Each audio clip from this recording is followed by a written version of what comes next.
Sir, I am very much cooperating. I am very much cooperating.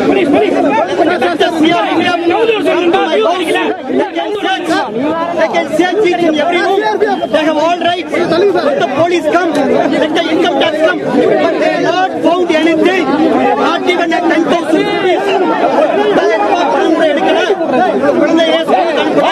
சோதனைங்கிற பேர்ல வருமானத்துறையினர் தன்னையும் தன்னோட குடும்பத்தாரையும் அடைச்சு வச்சு கொடுமைப்படுத்துறதா அமைச்சர் விஜயபாஸ்கர் குற்றம் சாட்டியிருக்காரு. அதிகாலை 4 மணியிலிருந்து தன்னையும் தன்னோட குடும்பத்தாரையும் அடைச்சு வச்சிருக்கிறதாகவும் மகளை பள்ளி தேர்வுக்கு கூட அனுப்ப முடியாத நிலைமையை ஏற்படுத்திட்டதாகவும் அமைச்சர் விஜயபாஸ்கர் குற்றம் சாட்டியிருக்காரு.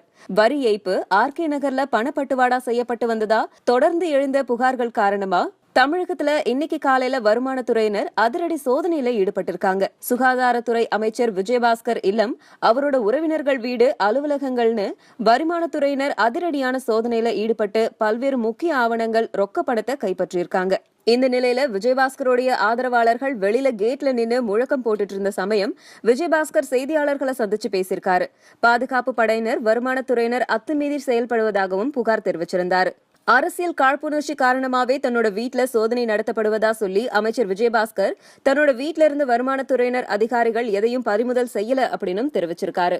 ஆனா இந்த சோதனையில ஏராளமான ஆவணங்கள் கைப்பற்றப்பட்டதாகவும் பல ஆவணங்கள் மறைக்கப்பட்டிருக்கிறதாகவும் சொல்லப்படுது. அமைச்சர் விஜயபாஸ்கரோட உதவியாளர் வீட்டிலையும் வருமானத்துறையினர் சோதனை நடத்திருக்காங்க. திருவல்லிக்கேணியில உள்ள விஜயபாஸ்கரோட உதவியாளர் நயினார் வீட்டிலிருந்து வருமானத்துறையினர் 2.25 கோடி ரூபாய் கைப்பற்றப்பட்டு பறிமுதல் செய்யப்பட்டிருக்கிறதா அதிகாரிகள் தெரிவிச்சிருக்காங்க. இந்த பணம் எதற்காக கொண்டு வரப்பட்டிருக்கு, எங்கிருந்து கொண்டு வரப்பட்டது போன்ற விசாரணைகளை தொடர்ந்து மேற்கொண்டுட்டு வராங்க. ஆர்கே நகர் தேர்தல்ல டிடிவி தினகரன் வெற்றி பெற போவது உறுதி அப்படின்னு தெரிஞ்சிடுச்சு. இந்த தேர்தல் பணியில அமைச்சர் விஜயபாஸ்கர் சிறப்பா பணியாற்றிட்டு வராரு. இதை தடுக்கவே தேர்தல் ஆணையத்தின் மூலமா இந்த சோதனையை நடத்துவதா தளவாய் சுந்தரம் சொல்லியிருக்காரு. விஜயபாஸ்கர் இந்த தேர்தல் களத்திலே சுறுசுறுப்பாக பணியாற்றி கொண்டிருந்தார். அவரே பேட்டி கொடுத்து போயிட்டார். என் வீட்டில் 10,000 ரூபாய் கூட இது வரைக்கும் எந்த பணமும் எடுக்கப்படவில்லை என்று சொல்லிவிட்டார். நிலையில் இப்படிப்பட்ட ஒரு ரைடு நடைபெறுவது என்பது என்னென்றால் எங்களுடைய இமேஜை கெடுப்பதற்கான முயற்சியில் அவர் ஈடுபடுகிறார்கள். ஆனால் ஆர்கே நகர் தொகுதி மக்கள் விரும்புகிற ஒரே வேட்பாளர், வெற்றி வேட்பாளர் சகோதரர் டிடிவி தினகரன் அவர்கள். நிச்சயமாக இன்னொரு கருத்தை நான் சொல்ல விரும்புகிறேன். அதிமுகவிலிருந்து பல்வேறு சோதனையான காலகட்டங்களில் பலர் பிரிந்து போயிருக்கிறார்கள். ஆனால் பிரிந்து போனவங்க யாரும் எந்த வெற்றியும் இதுவரை பெற்றதாக, நாவலரே பிரிந்து போனார், பல காலகட்டங்களில் பல பேர் பிரிந்து போனாங்க. பிரிந்து போன எந்த அணியுமே உறுதியான நிலைத்து நின்றதில்லை, ஒரு வெற்றியும் பெற்றது கிடையாது.